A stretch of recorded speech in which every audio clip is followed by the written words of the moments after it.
Sutter Creek's a great town, great town. It's a great lifestyle. It's a whole different way of life. It's a wonderful place to raise a family. It's fun to come up here and go wine tasting and, and just enjoy the town and everything like that.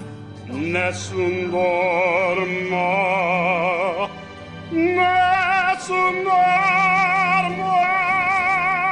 We used to come up all the time to go skiing and go rafting, and we used to recreate up here. And one day I said, let's just do it. Let's just move. And we did. Smartest thing we ever did. And the thing I love about this community, you can do as much or as little as you want. When we first moved up here, I was a hermit for about 3 years, and then just got involved in everything. There's so many things going on here. I came up here from the Bay Area after 55 years, and I've never regretted it. It's a great place to live, great place to enjoy yourself, enjoy the countryside. A lot of tourists come into the office and say what a wonderful area this is. And we want to move here. I first came to the county in 1980 and bought a piece of property and built a house. The shops are good that line the street. We've got a combination of antique, craft, wonderful things to go and do and see around the area. I see a bright future for the community. I moved here in 1979, had 3 small children, and was very drawn to the small town lifestyle. One of the things we're anticipating we can't wait is the bypass is supposed to come through, and that'll eliminate a lot of the truck traffic going through town, so then we can be quieter. The bypass is probably a good thing.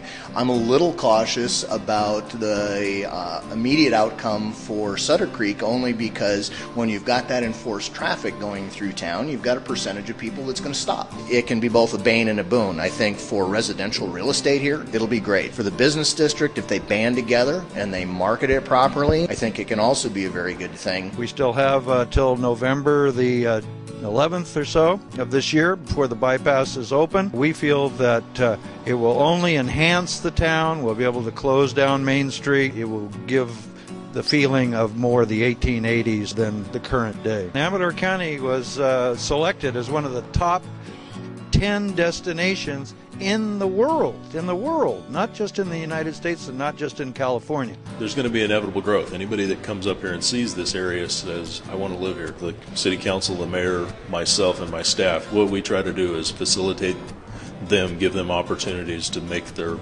own vision happen. My vision for this town is what it already is, and it needed to be fixed up, and so people can come here and shop and enjoy the motherlode. They need a nice restaurant to eat in, they got a place to stay, they want to shop up and down the Main Street, take different tours through the mines. There's several wine tasting buildings here in town. Have a nice dinner, have a nice lunch, and just enjoy the atmosphere. Originally, this building was the Malatesta General Store. I own the Boatworks, which was in this building for about 7 years. But this building looks totally different. The ceiling's been dropped about 4 times since I originally owned it. We basically shelled the whole building and started from scratch. We put in a new kitchen, new dining room, new floor, new wine cellar downstairs. We did the faux walls and the mural and artwork. Everything is just new in this restaurant. We just redid everything. Very nice menu with very large portions. We have an almond wood-burning grill where we will do steaks, seafood, etc. Jeff and his crew do a wonderful job. He has a lot of experience in the culinary background, and we're really looking forward to seeing what Jeff's going to put out on our plates. I was a feature cartoon in the Chicago Tribune. Banjo Andy was me. I'm about the first person you've met who started life as a cartoon. Laura and I have been producing and working on films that focus on the preservation of historic skills. And we came up to Knight Foundry 12 years ago. The hydroelectric industry was invented at Knight Foundry. After the mining industry kind of tapered away, it kind of froze in time. Its processes are about 1900. Its shop is 1872. It's a World Heritage Site. There's nothing like it. This used to be one of the stops and an old hotel stay for the Wells Fargo that came up for the gold miners. It was used as an illegal house for alcohol and drinking for the Sutter Club. And in fact, across the street at Cafe Viadoro, they used to stand up on the balcony, and rumors heard that as the sheriffs would come into town, they can see from both angles, and there was a tunnel that led from one spot to another, and they can shout down the tunnel, and they could hide the liquor and the gambling so that when the cops showed up, everything was unnoticed. Just one of 100 different tales that go on in Sutter Creek. Bilottti's has been here since I was a little kid. I used to eat here as a little kid, and it kind of lost its thing for a period of time, and now it's kind of, we got it back to, I kind of call it an Italian-American cuisine. It has, it's not classic Italian. It's got, chicken parmesan, spaghetti and meatballs, that kind of a thing. My plans are to see that,